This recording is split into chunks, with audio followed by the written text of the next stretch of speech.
Well, a very good afternoon. Welcome back to the Tour de Ski, stage 5 of 8. We are getting closer and closer to the Alpe d'Huez, but there's still a lot of skiing to be done. And today we're back in the classic style. Mike Dixon, Patrick Winston, your host for today's races. And of course, crucial stage particularly for Østberg of Norway, who leads the women's tour.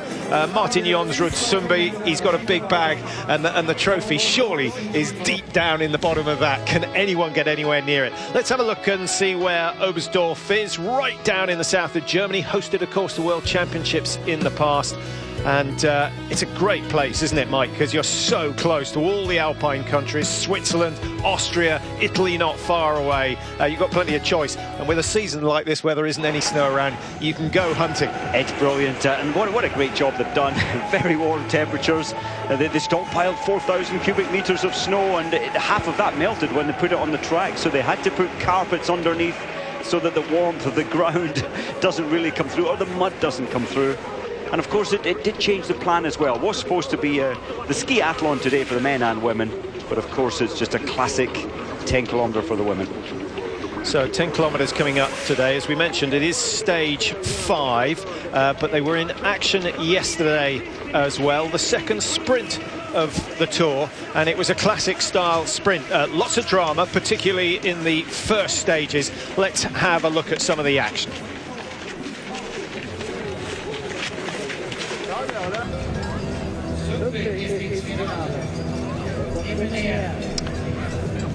Well, that finished, what, a minute and a half ago at 13 minutes to the hour. So we'll just keep an eye on the clock and see how much rest the men get before the final. The women have already had 24 minutes. And certainly when you think of the men's race, you've got Sundby in that second of the semi-finals. Northug there, much less recovery time is a factor going into the final.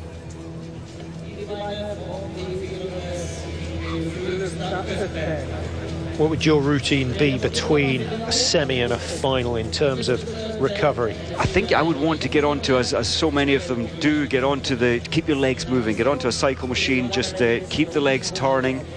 There's not really a chance to go out for a ski, but and also I was going to say to relax as well. You just need to switch off best recovery possible. You don't have much time, so you can't really slip a pair of running shoes on and go for a light jog or anything. So here's the final, and we have the 3 best Norwegians, Østberg, Weng and Johaug, all in the final. We also have Sophie Caldwell of the United States. Keegan Randall, I'm sure she's watching this and will be willing her teammate on. The favourite to win this one and extend her lead in the Tour de Ski, a slim 14-second advantage after 3 stages. Can she push it up to closer to 30 seconds? Ida Ingmarsdotter of Sweden didn't convince me in that semi-final, Mike, but we'll see whether she was saving something for the final. Stina Nielsen went through as a lucky loser. Her time 0.4 of a second slower than Østberg in that semi. And Therese Johaug, can she win it? Do you know, she'll be thinking she can, and she's happy to be in the final, so that limits the loss of seconds to Østberg. Heidi Weng, who had a really good fight in that semi-final with Therese Johaug. Heidi Weng in the end going through as the lucky loser, and actually the slowest of all the qualifiers from the semi-final. So we have qualifiers 1, 3, 12, 6. And Stina Nielsen in the blue bib, the slowest of the qualifiers at the start of the day, but that really is irrelevant at the moment. No surprise to see a big burst coming in from Østberg. She'll want to shake off Johaug as early as she can. Johaug's only real chance, Mike, I feel, is on the second climb. She's not going to have any space on the first climb. Well, her cornering, if we watch this descent coming up in, what, 20, 30 seconds time, Johaug was certainly the best at cornering, and she carried a whole lot of speed into into the second big climb. That's the only slight advantage. She won't match them pace for pace. Well, I thought a downhill looked decidedly suspect in that she wasn't as positive as we'd normally see her. We'll see. Usberg, I think, is brimming with confidence at the moment. Well, there's TdS Stage attacking, just running her way to the top of this one. Yeah, Sophie Caldwell's made a good move, tucked in behind Usberg, who's the leading Norwegian on the near side. Heidi Weng going the long way round, but it may be the best way at the moment. Ingmar's daughter well positioned in the middle, whether the turn goes left or right, she's in the right place. Johaug puts herself up in a 5th place, going ahead of, I think she's just gone ahead of Stina Nielsen at the back now, and Nielsen goes down, forced onto that left-hand side, so close for Johaug to go down, but Nielsen's out of this one. Let's hope there weren't any injuries there. She just needs to cruise. What I think happened, I saw Johaug put the snowplow on. I think, look at the back, there's Johaug slowed a little, but no, Nielsen was independent. Into the soft snow on the left-hand side. We saw that in the early runs, and just shot across the tracks. Lucky for Johaug that she was a metre or so in front. Usberg still leading. The last climb, it's a big one, and then they have the fast descent down to the little footbridge and into the finish. Usberg looking for yet another win in the Tour de Ski. She was second in the sprint in Lenzerheide behind her teammate Faller, but was given the red bib as a result of Faller drawing out of the Tour de Ski at that stage. I think Johaug saw her back off, first time in her life probably to back off, but she knows she cannot match these sprinters, and I think she'll be happy with 5th position, with Nielsen having gone down. Yeah, sensible move in my book. 5th place, she would have settled for that at the start of the day. Save something for the races tomorrow. They've got a lot of racing still to come, and what a performance from Caldwell of the USA. Sophie Caldwell leading the way into the finish straight now. Heidi Weng coming strong. What a contrast to the finish she produced in the semi-final, and Weng's not given up on this one yet, but a second lease of life for Sophie Caldwell, and the United States could claim the win here in Oberstdorf. 2 meters to go, and the stretch of the leg gives the victory to Caldwell. Weng in second, Usberg in third, Ingmar's daughter 4, and TdS Johaug in 5th. What a race! What a race! 3 Norwegians, 1 American, 2 Swedes, and it's the United States who have stolen top prize. Well done to Sophie Caldwell. Where did that come from? She has landed, absolutely landed at top of the world today in sprinting. Well, there's been all sorts of controversy over whether stage wins in the World Cup should count as full World Cup victories. Caldwell will be delighted that they've decided they do, and so she has one in the bag. Great racing. It'll be disappointing for Usberg, has only separated herself, gained I think 2 seconds in overall Tour de Ski points, if you like. So 60 for a win, 58 for second, or is it 56 for second? It's 56, 56 for second, 54 for third, 52 for fourth, and then 50 for 5th. I think there were 2 places, so 4 seconds. So Usberg could head into stage 5 with a 18-second lead. Now, the last time both Usberg and Johaug did the Alpchemise, the final day of the Tour de Ski, Johaug took 4.5 minutes off Usberg on the last day, and Johaug is taking 45 to a minute off second place. She knows her strength is the final day. But well done to the great Sophie Caldwell today. She came 6th at the Olympics, which was phenomenal at the time. Her father Sverre, watching, was amazed, couldn't believe it. And so she showed her credentials then at the Olympics, and now she's able to take on the world. And that more than makes up for the disappointment of Jessie Diggins crashing on the first heat. I think, yep, so the Americans will be delighted today. Yeah, they deserve a fair amount of success. They've looked good in the Tour. It's not just about one athlete, but today it is about one athlete. Sophie Caldwell, 2:46.38, the winning time here in Oberstdorf. But look at the scalps she has taken. Weng, Usberg, Johaug, Ingmar's daughter, and Nielsen. Well, I hope you enjoyed that repeat of yesterday's sprint, and of course, great victory for Sophie Caldwell. Celebrations going on in the sprint. American camp, but here is Usberg, who's now the tour leader. Tough conditions. You're looking forward to a distance race now because you can do everything.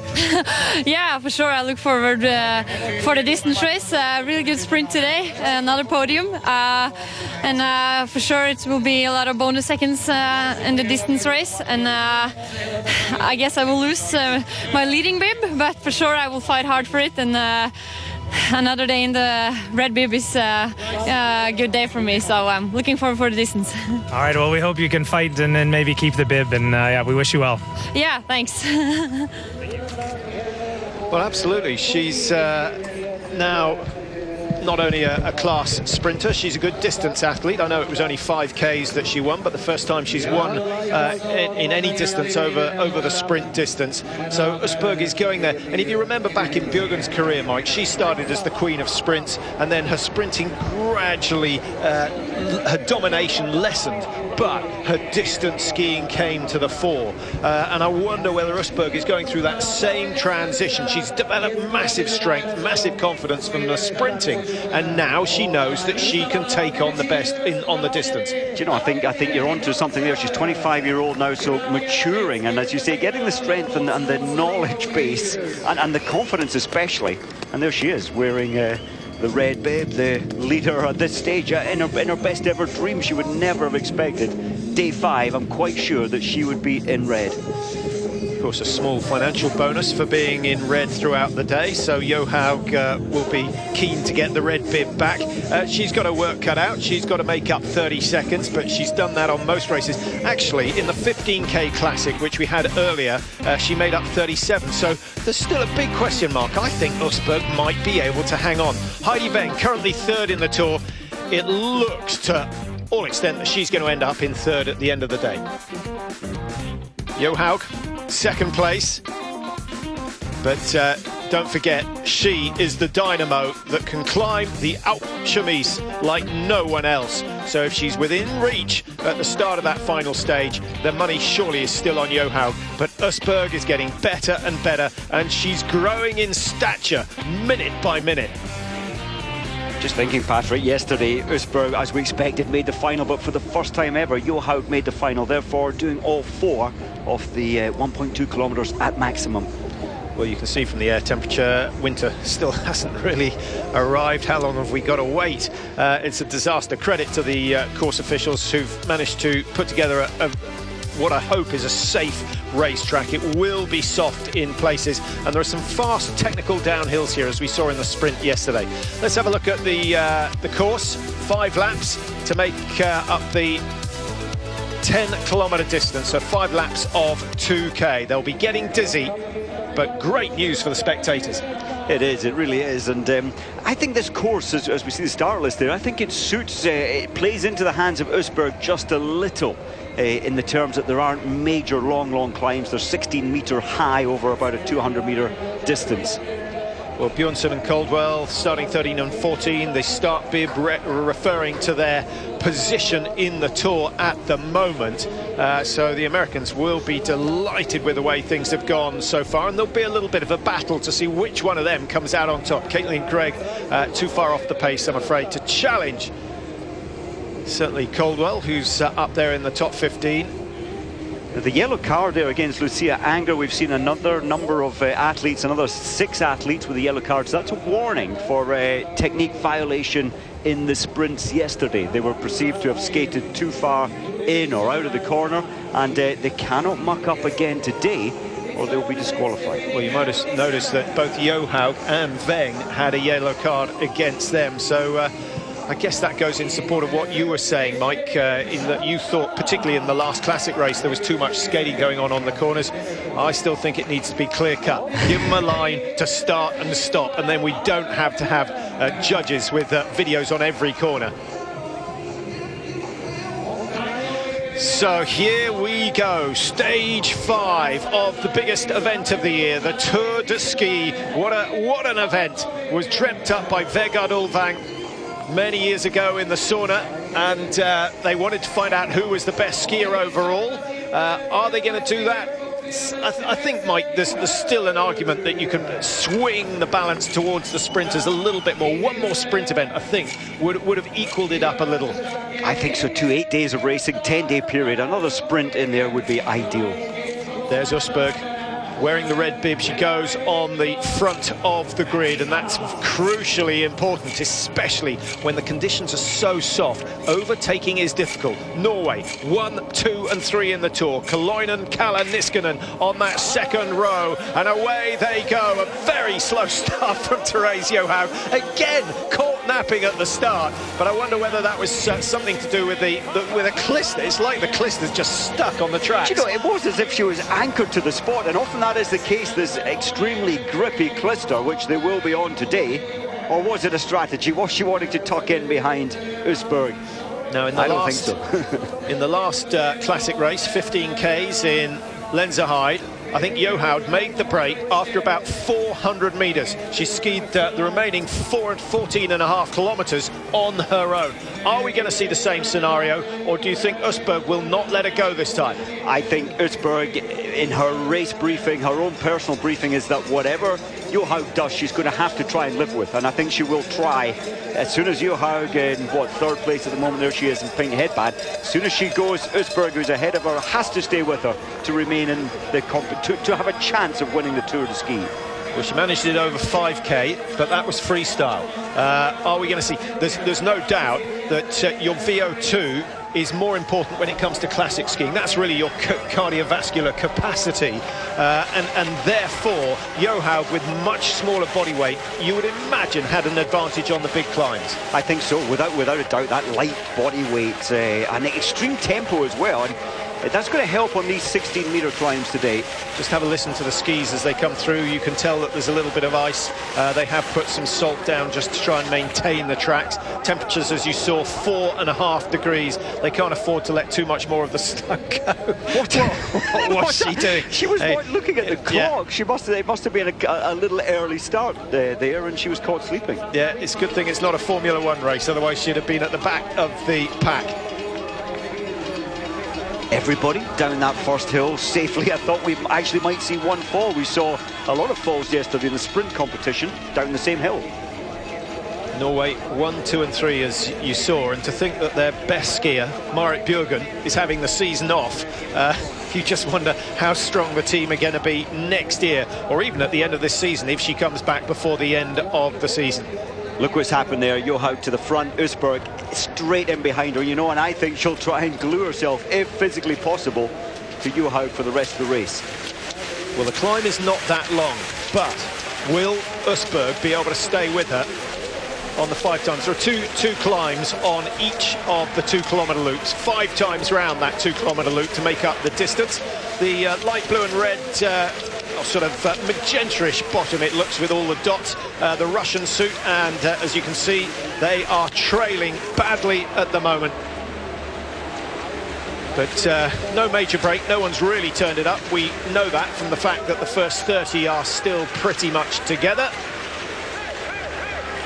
Just thinking, Patrick, another factor in the race today, of course, at 5.3 kilometres on the third lap, we've got these bonus seconds for the first 10 across the line at 5.3 kilometres.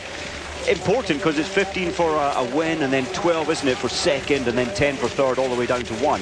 And then to finish first, you get 15, second place gets 10 bonus seconds, third place 5. So Usberg, the sprinter, will have that in mind. She wants to hoover up as many extra seconds as possible. Yeah, and again this year, Mike, the bonuses being crucial. Usberg has picked up 153 bonus seconds. So what's that? 2 minutes 33. Johaug has picked up 125, a difference of 28 bonus points. There's only 30 seconds between them in the Tour itself. So the whole difference is down to bonuses, and we've seen that time and time again. We have, and Petter Northug in the men's field has always been so aware, ahead of everyone else, that he needs to hoover up those bonus seconds. Interestingly, Petter Northug saying prior to the competition this time that he'll never win it. And now whether that was some psychological game, he said he can't because he's just too heavy for the final climb up Alpchemise. I don't disagree with him. Well, I don't disagree with him either, but I suspect if it were you, you wouldn't say it publicly. But you know, he's not stupid, Petter Northug. He knows exactly what his strengths are and what his weaknesses are. But you have to applaud him.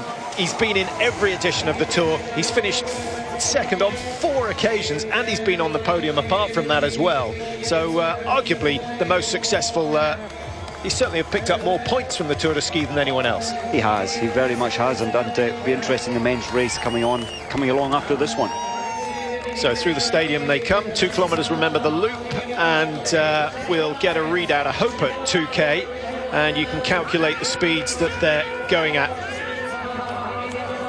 It's not going to be the fastest, and certainly we're going to see faster laps than this first one. There's Stina Nielsen going through just ahead of Justina Kowalczyk, and Kowalczyk might beaten by TdS Johaug in a sprint yesterday. Can you believe that? What's going wrong with the world? Oh, it's unheard of, and well, that's the best ever sprint from TdS Johaug. I think she was a little lucky in the initial heat when the 2 ahead of her fell, allowed the door to open wide for her to get through. But hey, you have to run with every bit of luck in an 8-day competition like this, 10-day competition. Look how wet that snow is.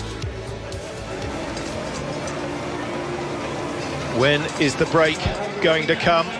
Remember, 1 bonus point available on the 3rd lap at 5.3, but TdS Johaug needs more than bonus seconds if she's going to pull away from Østberg. She is the one setting the pace at the moment. Østberg behind her, Heidi Weng in 3rd place. The 3 Norwegians climb in time up to the top of the bigger of the 2 climbs for the 2nd time. Little look over the shoulder, and she'll be disappointed that she has shaken no one off. I wonder whether Johaug's a little scared now, Mike. We saw that incredible burst at the end of the 5 kilometre that she lost, and she paid a heavy price for going too hard. Do you know, just looking at this first 6 minutes, she's just started going into her great stride, her attack, as Johaug got 5 minutes of racing. In Lenzerheide, she attacked straight away, and as you say, she burnt out with 2Ks to go. Kowalczyk looking a little unsteady on the corner. Nothing's changed there. Stephanie Böhler going through around 20th place at the moment. The 3 Norwegians opening up a little gap. Charlotte Kalla leading the best of the rest, just ahead of Kurtinen, who's on the right-hand side of Charlotte Kalla, on the far side as we look at it now, and then the familiar figure of Ida Ingmarsdottir on the near side. So 3 Swedes up in the top 7, but they've not had a lot of victories over the years. Haag in 7th, Ringvald the best of the Germans in 8th, ahead of Mononen and Parmakoski of Finland, and Diggins of America up in the top 10 as well. Well, we're just about to get to the interesting phase of this women's 10-kilometre classic. A lot of the athletes coming out of the tracks early, struggling with the wax again. Jessie Diggins there, number 10, losing ground badly, and her teammate Sadie Bjørnsen coming up on the outside. Bjørnsen not going all her way, slipping badly at the moment, and all the Americans seem to be having problems with the skis. Damata Tropanin of Italy, good grip on her skis. That will save her some energy as she makes this climb. But there is the gap between the Norwegians and the Swedes, and in with Sweden, I think that is Niskanen there as well. Just wait until we can confirm that. Niskanen wearing bib number 6. It is Niskanen, and alongside Ingmarsdottir and Charlotte Kalla. It's almost the colour of the suits. It's quite interesting. You've got the 3 reds of Norway up front, then mixed in with the 3 whites of Sweden, you've got Finland. So it's like the ranking: Norway, Sweden, Finland at the sharp end of the race. In the classic style, it's pretty usual this season.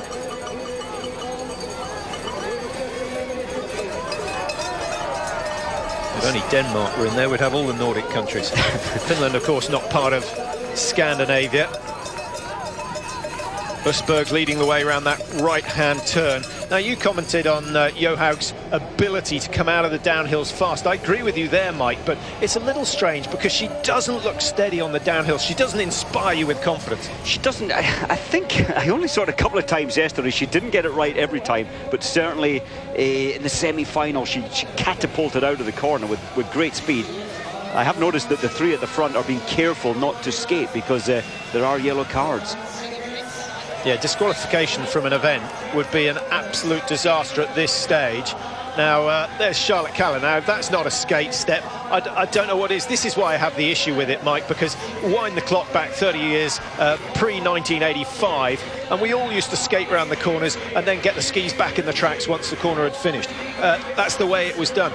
If it's clear-cut, if there's a marker to start skating and finish, we all know where we stand. I think it's ludicrous to have officials on the course with cameras that they review later on. It feels that way, but it has been abused, and it is an advantage. If you get your edge and do a skating, 2, 3, 4, 5 skating strides outside of the normal skating turns, you're picking up a second. So I think they've had to do it because it really is being abused, I think. But do you agree?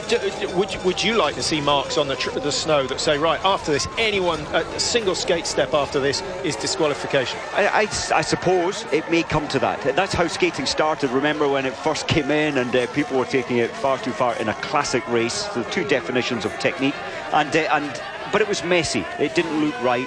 It may come to that again. Anyway, that argument can go on forever. If you do want to get involved, let us know what your opinion is. Let's use our biathlon website, biathlon.eurosport@yahoo.com or .co.uk, and let us know. We'll try and get a mention in tomorrow, perhaps. We're going to run straight into the men's event after this, and the men are not going to be happy as they watch this track being destroyed by the women. I suspect we might see a few fallers in the early stages of the men's race. Now that the field's being strung out, it's not quite so difficult to negotiate the corners. I think we can safely say in the men's race, where there's 3 at the front here, at this stage in the men's race, we'll have 53, 63. It'll be very tight. Well, behind Sundby. Behind yeah. Will he do the same again? I think he will, but Petter Northug's going to try and latch onto him. Well, the advantage that Usberg and Weng have here, Mike, is that we don't have a climb of over a kilometre, which gives Johaug that incredible advantage. The climbs are steep, but they're short, and it looks to me as though Usberg and Weng are recovering each time they come back down into the stadium. And I think both Weng and Usberg, they've got stronger upper bodies. Their double poling is good. 500 metres or so to go before the first of the split points, and that is when we could see a break. Johaug and Usberg will both be desperate for bonus seconds. Heidi Weng, I think, might save herself because for her, the win is far more important than getting the bonus seconds. She's not going to catch Johaug or Usberg on the tour, but if she could get the World Cup win, that would be a big boost to her. She's never won, of course. What is it? 24 podiums for Heidi Weng, and she has never won. As we see, it looks like the Italian suit has gone down, and 44 is Deborah Agraita of Italy. She'll be disappointed. Didn't exactly see what happened. Skis probably crossed over. Well, it's picking up for this bonus seconds now. Yeah, here we go. Here we go, and we know that Usberg is the better sprinter of the two in front here. Heidi Weng, just take your time, no point wasting energy on this climb. Plenty of room between herself and 4th place, but I guess she wants to stay with the 2 leaders, Mike, so she doesn't lose the assistance that they're giving her. Ah, she does. That Usberg was caught tactically wrong there, so she's picking up, 12 seconds, and Therese Johaug 15. So that's 3 of the 30 seconds pulled back by Johaug. Only 3. And that light body weight of Therese Johaug on the steep climb, she's hardly beatable. Do you feel that Johaug has to get clear to win? That sounds like a stupid thing, but what I'm saying is, coming into the last kilometre, do you feel Johaug needs to be 10-15 seconds ahead, or the sprinting prowess of Usberg will come through? I really think so, and I think she'll be aware of that. She needs to try and break Weng and Usberg to pick up those 15 bonus seconds at the end, as well as the victory. Well, I must say, we should all be sending a bunch of flowers to Usberg, because she has made the Tour this year. We thought it was going to be an absolute runaway after that 15-kilometre in Lenzerheide, It's been nothing of the sort. We have an incredible duel going on between the two Norwegians at the front of this field. Johaug, who has won the Tour before and was second last year. Østberg, who got a first distance race in the Tour this year, but has come of age and is looking every bit a future champion. Just thinking, Patrick, it must be a little tough for Johaug. Every, what, five races prior to the Tour de Ski, she's won them all, and now she's got two limpets attaching themselves to her, and psychologically, that's got to be a little negative for Johaug. But we saw her come out yesterday, and I've never seen her look so aggressive before the start of a race. It's hard for someone like Johaug to look aggressive, but she was one determined racer out there, and she got her best ever sprint result. Yeah, and I agree, never so psyched up ever for a sprint race, and she always believed a little more in herself. She knew she had to get as many points as possible. And you know, what do you think? Could Østberg on the final day, if it's close, could Østberg match her on the final climb? Well, I know we'll have to wait and see. Well, I will say that she won't be 4.5 minutes behind, which is what she was last time they raced the Alpe d'Huez together. I think the gap is at the very most, it's going to be 1.5 minutes. Therese Johaug, 26 behind. There's the effect of that bonus sprints earlier on, but don't forget more bonuses when they come across the line. 15, 10 and 5 going to the first three. Everyone else misses out in the finish. Number 7 going through is Ragnhild Haga, who had a very good tour last year. 8 and 9, Parmakoski and Monanen locked together all the way through. And although we're focusing on the front three, there's an almighty battle for the minor positions. And nice to see that Justyna Kowalczyk is in there, but she just doesn't look comfortable with the pace that's being set. She's on her limit, and she's done so well, Kowalczyk, in past Tour de Skis, the outstanding Tour de Ski athlete, really, in the female field. Beng dropping off by 10-15 meters. Johaug still can't get rid of Østberg. And how crucial is this phase, Mike? Something that we haven't mentioned. I did a little addition earlier on.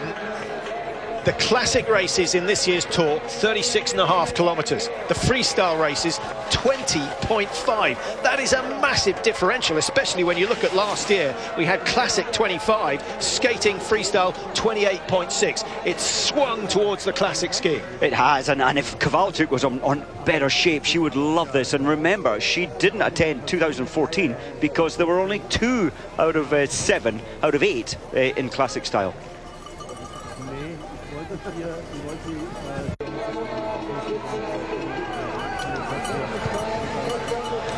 Well, the next split time they'll be going through is at 7.3 kilometers, and with every meter covered, or every 100 meters or so, Johaug is running out of opportunities to get away, and there has been no indication so far that Østberg can't stay with Therese Johaug, who has 7 World Cup wins. It's hard to express just how impressive this is from Østberg. Østberg, incidentally, the one with the white headband. The pink belongs to Therese Johaug. 7 wins if you include the Tour win up in Ruka earlier this season, Mike. 6 successive distance races, equaling the record of Manuela de Centa. Have things changed so dramatically that Østberg now has that psychological advantage? Do you know, I think you're right. I think she is building it. Therese Johaug, again, that's her strong card, is that climb. She really tried to get rid of Østberg. Østberg's definitely gliding a whole lot better, or taking the corners slightly better. It is an advantage being behind, but she's looking composed. And Johaug, for me, is looking nervous, frightened. Having to think, how does she win this one? In the past, it's been too easy. But the sort of form she's been on early season, Mike, can never last all the way through the year. It just doesn't happen. No, and it was outstanding form. She was in great shape. And I think the Norwegians traditionally, well, they're good all the time, but to make the World Cup team, they're pushed a little harder. They know they have to make the World Cup team. There's Kowalczyk. If she were to win today, it would be her 50th victory. But I think that's unlikely. Well, it's not going to happen unless the 3 leaders take a big body-damaging tumble at some stage, and Østberg there getting a free ride up and over that climb. Some of it's due to the weight, Mike. She's probably 5-6 kilos heavier than Therese Johaug. That, as anyone who's been on a swimming pool flume, makes a bit of difference, just as it does on the downhills. But I do agree with you. There's a percentage point difference in the ski preparation. There is, and of course the same wax technicians, that fantastic wax truck lorry that they have, and all the experts dealing with it. It's just chance or just by luck. I think Usberg will be going through strategies and thinking that she needs to go now or go soon if she wants to try and pick up the 15 points. So up towards the 8-kilometre stage, 4 laps completed, 1 still to go. And as we have a look at Charlotte Kaller, who somehow has found herself off the tracks. Now her skis are going to be coated with grass. The fall, well, it was all down to Justina Kowalczyk, and the 2 Swedes forced off the tracks. That's desperately unlucky for them. Kowalczyk to blame. We'll no doubt see a slow-mo of that, and we'll see a few of those, I guess, over the next few days. But there've been plenty to choose from here in Oberstdorf. But the big factor there, Patrick, is anyone who's ever put cluster on the base of their skis, they were in the grass, that sticks to the base, it's so sticky, and their glide will be massively reduced over the last 2.2 kilometres. Yeah, we'll hopefully see Kaller trying to get down the hills. She may be running down the hills as well as up them after that little incident. But it's a massive issue for Kaller. She was 5th in the Tour, only 3:37 behind. That's going to massively change today. Niskanen probably go ahead. Yeah, and she's lost her chance of coming 4th. Altogether with that little incident.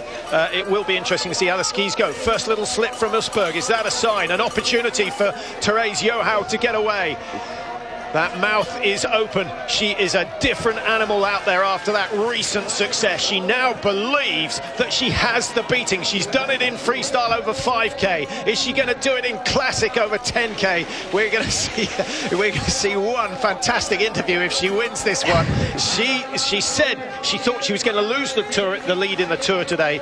And Mike, you're always one for positive thinking. All Usberg's talk has been negative, trying to take some of that pressure, some of the expectation off her shoulders.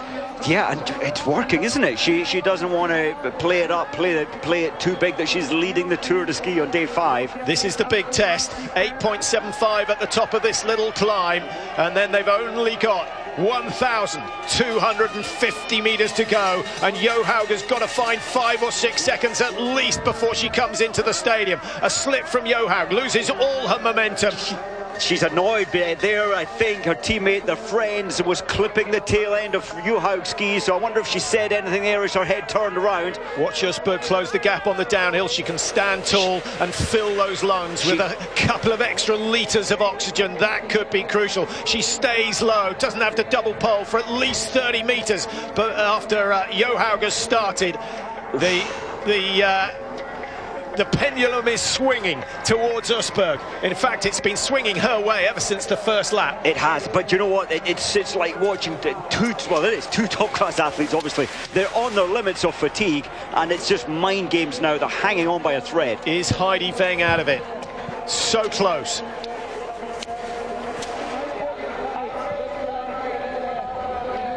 Into the last kilometre now in stage 5. The chasers over a minute adrift. The margins at the top of the Tour de Ski this year are going to be bigger than ever, thanks to the progress made by Johaug and Usberg. Koloinen 4, Niskanen 5. Hager and Ingmarsdottir have moved up thanks to that, or as a result of that fall from Charlotte Kaller, and Justina Kowalczyk, who has dropped. Kowalczyk dropped down. What's the margin now, Mike? She was 52 off the leaders, and with that fall, just trying to... Kaller is now 124, so Kaller has lost 25 seconds as a result of the tumble. Here we go, and Therese Johaug has got a margin, but it's only 3 or 4 metres, but it could be the margin that she needed. Brilliant skiing from Johaug.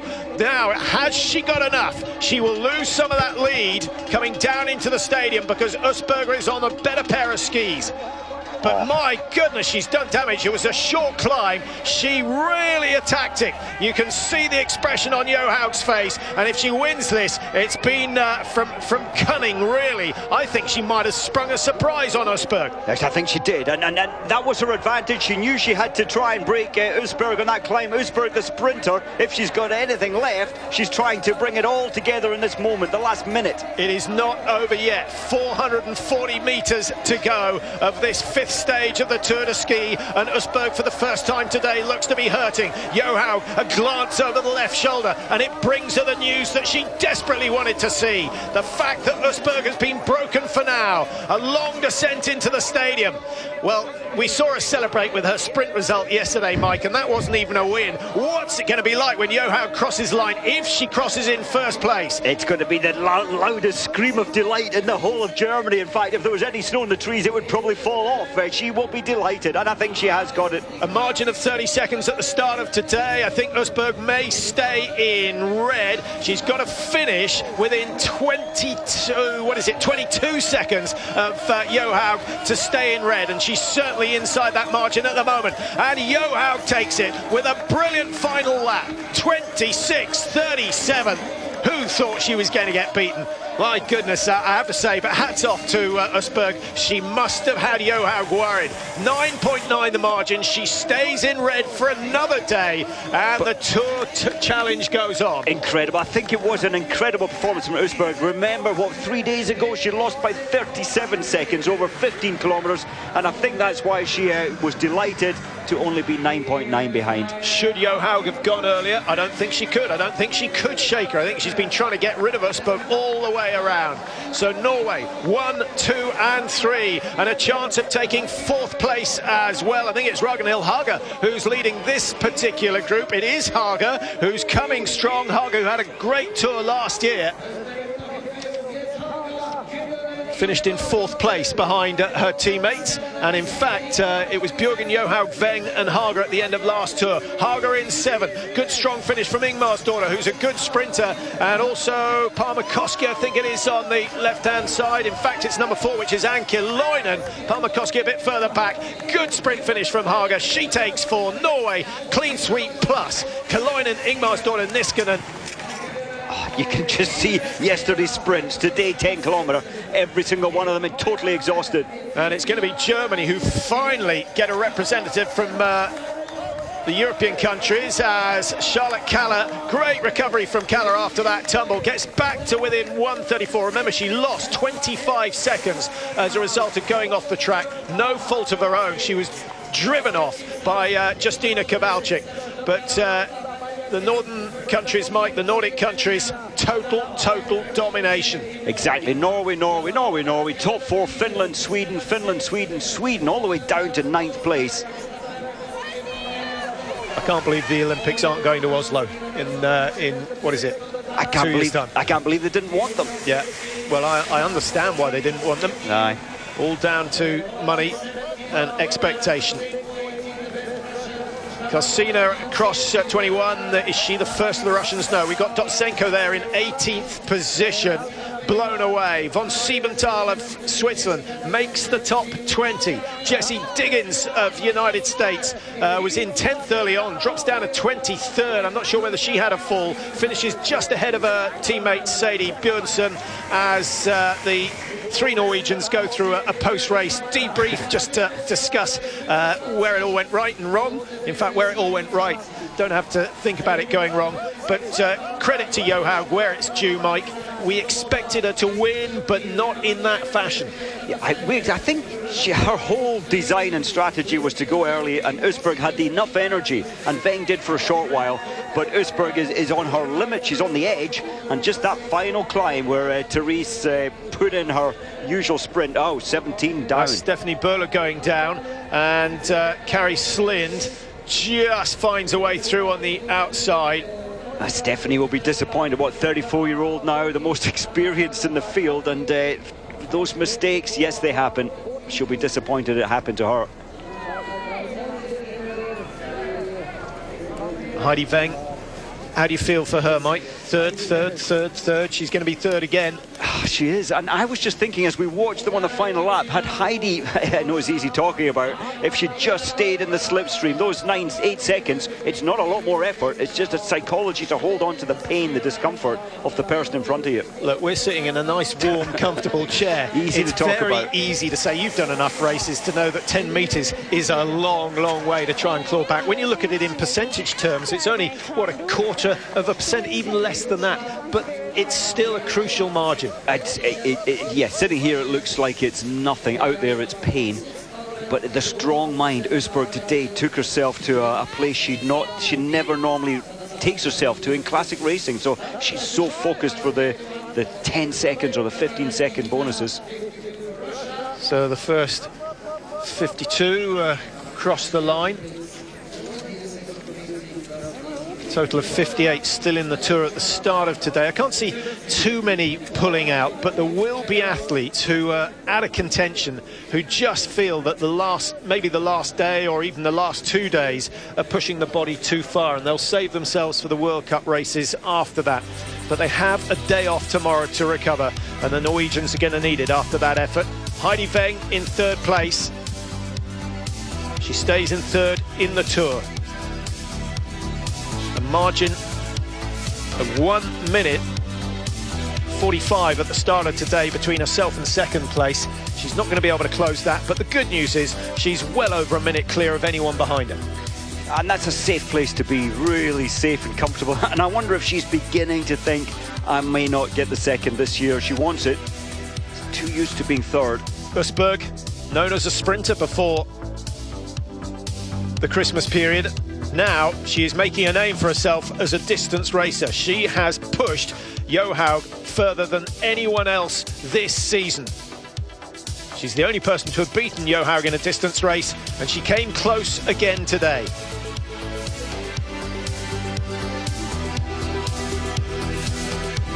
Comes from Gjøvik, just up near Lillehammer, so has all the Olympic facilities to use. Therese Johaug, 27, was it 30 wins to her name. She's number 1 in the overall World Cup standings. She's number 2 in the Tour de Ski, we feel. We'll just wait for, hopefully we'll get confirmation of that, but I'm pretty sure she stays second.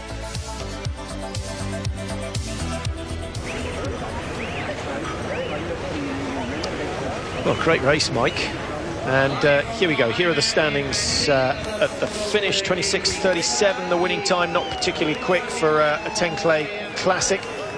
Although most club races would take another 4 or 5 minutes on top of that. Ringwald and Hermann, the two best Germans, all right, in 10th and 11th. Big effort there. You were, I think, 30 seconds down when you started. Now just 12 seconds down behind Ingvild.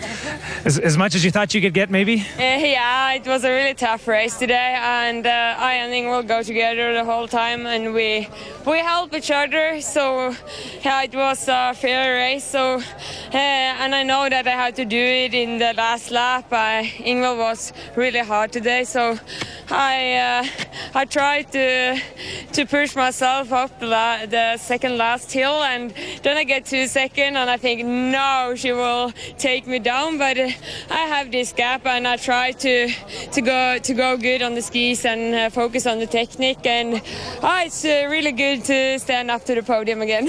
All right, well, congratulations on a very strong effort, and enjoy your rest day tomorrow, and safe trip to Toblach. Oh, thank you so much. It should be good with our rest day tomorrow, and then I'm looking forward for the 3 next race.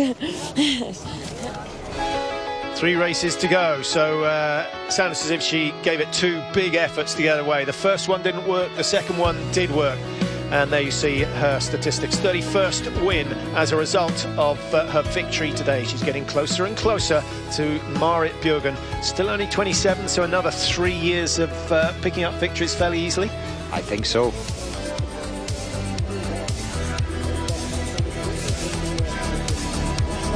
Well, that was the key hill. It wasn't long, Mike, but I think on the back of the previous one, she was able to do sufficient damage to take away the advantage from Usberg on the downhill.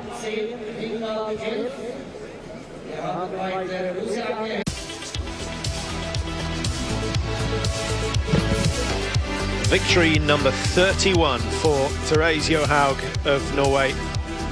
That's her 8th World Cup victory for the season, and consequently a decent lead, but it's not an unassailable lead in the World Cup standings over Usberg. The margin, incidentally, in the Tour, Usberg still leads 12 seconds ahead of Therese Johaug. 3 stages to go, and Mike, where's the lead going to change if it does change?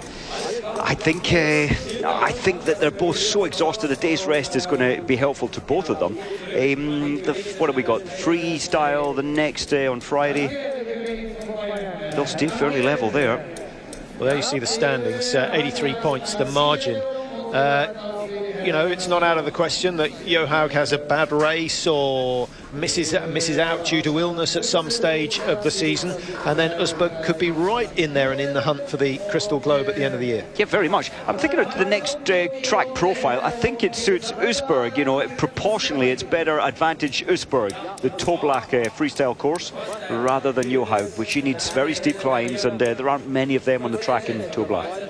Well, maybe we'll see something interesting there as you look at the sprint standings for the Tour de Ski. Usberg heading those tables as well, so it's good in terms of points, it's good in terms of money, but most of all it is good in terms of confidence for Usberg. Under 23 rankings, Nielsen, despite a slightly below par tour, is still streaks ahead of everyone else. No one else really coming up in those ranks at the moment. No, and pity for Nielsen, she was another one of those athletes that were taken out by Kowalczuk, and so she has lost some 48 seconds today because of that fall. And there are the Audi Quattro bonus rankings. Usberg would fancy a trip home in a nice Audi. It's getting closer, but she's still got Johaug uncomfortably close on her shoulder in that race. And of course we still have the men's to come today, Mike. The men going over 15 kilometres. Big day for them yesterday in the sprint, all out.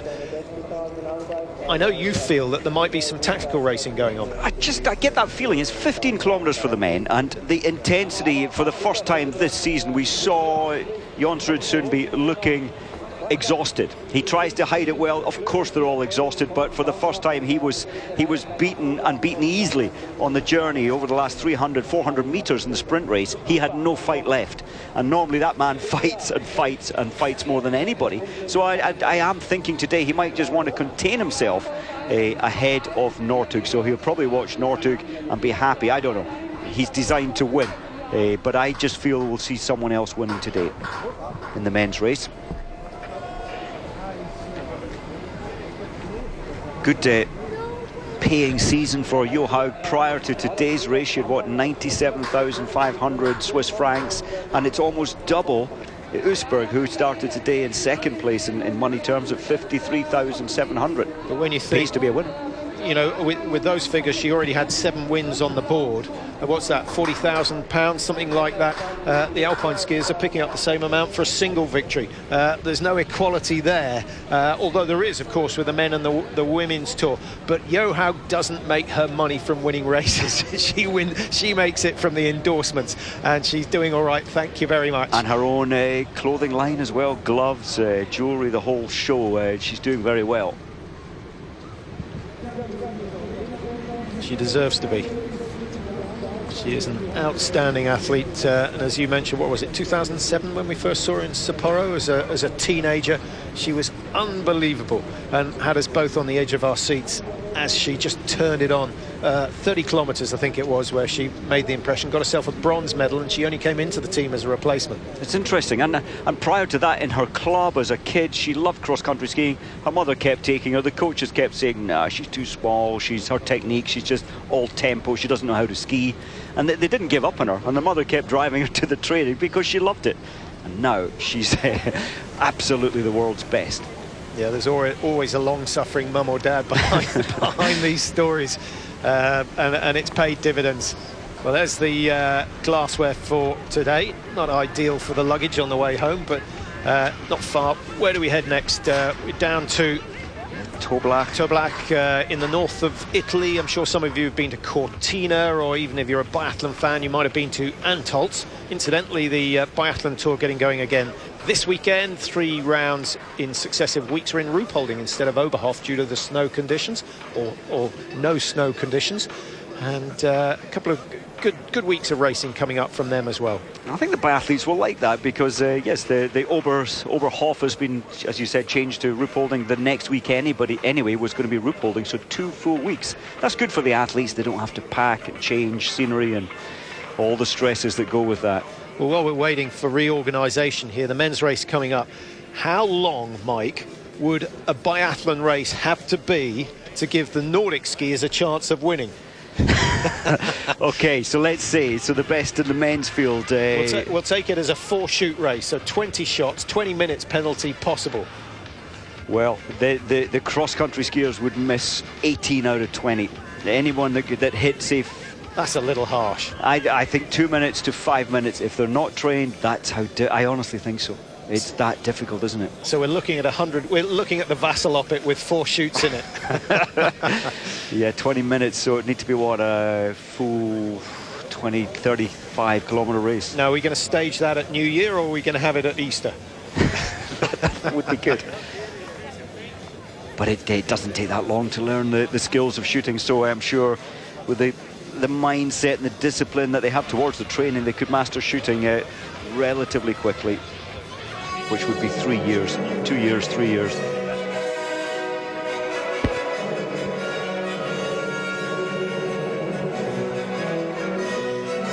I was just thinking there, looking at that young lady, Usberg was only 4 years old when the Olympics came to her home area, and well, that's really what inspired her. She saw these international athletes for the Olympic Games in Lillehammer. That was 1994.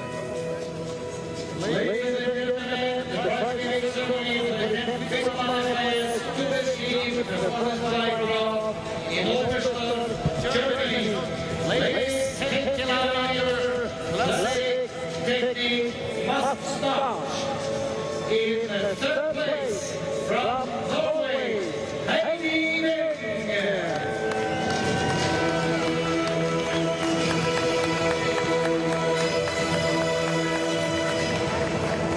On the podium again, Heidi Weng. Solid performer. I like the way Johaug went up to her at the end of the race and really made a point of congratulating her, and she wasn't far off, was Weng. 25 podiums now without a win. Undoubtedly the most successful cross-country skier not to have had a victory. And in probably, I haven't done the calculations, but probably beaten by a teammate in 98% of those races. Back on top after a couple of days of doubt is Therese Johaug. Well, there's a great spirit in the Norwegian team, but there's also a ferocious amount of competition, and those two combine well. Healthy, isn't it? They've got respect for each other, they're friends, but as soon as they start each race, it's absolute rivals.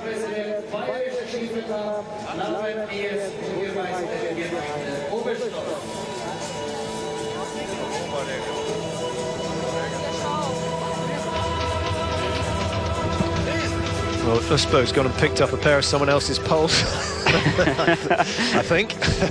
Wouldn't want to use them in the classic style.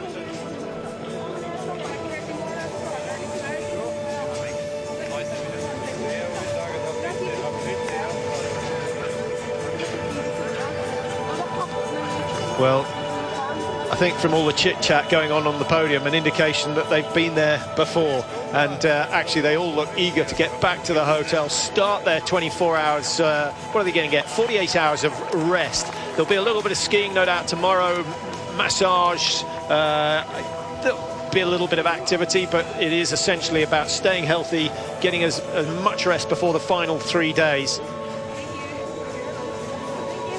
It was interesting seeing Johaug just checking her watch, just thinking, okay, I've got to get on with the rest of my day. This is becoming routine now. All wearing GPS watches, Mike. I know they're sponsored, but it is a great training aid, isn't it?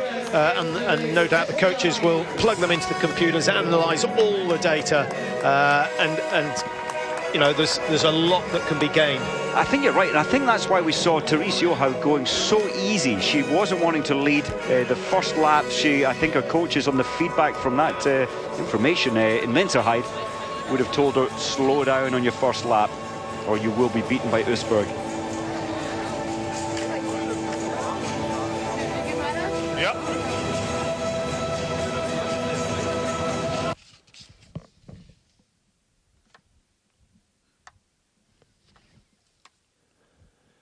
Well, that's the women's flower ceremony completed, and Usberg remains the Tour leader, which I guess might have been her aim for the day. I think she came a lot closer to beating Johaug than she was expecting. A nice thought from her to head back to some of the spectators. The crowd's not as good here in Oberstdorf as we saw in Lenzerheide. Mike, that was a fantastic atmosphere, particularly last Sunday. It was wonderful. The Swiss did so well, and I think here in Oberstdorf they've done so well. But of course, midweek racing, it's difficult to get the numbers.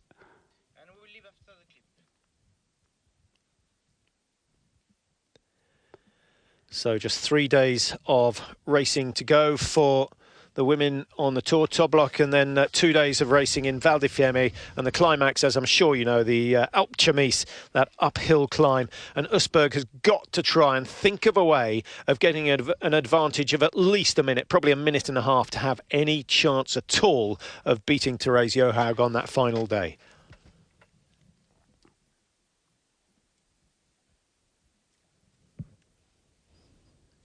Well, that completes our coverage for now, and of course we'll be back with the men's 15 kilometres. Sundby is the man to try and beat. Northug is a man who's he's come close but still lying in second place in the Tour standings, so do join us for that just a little bit later on.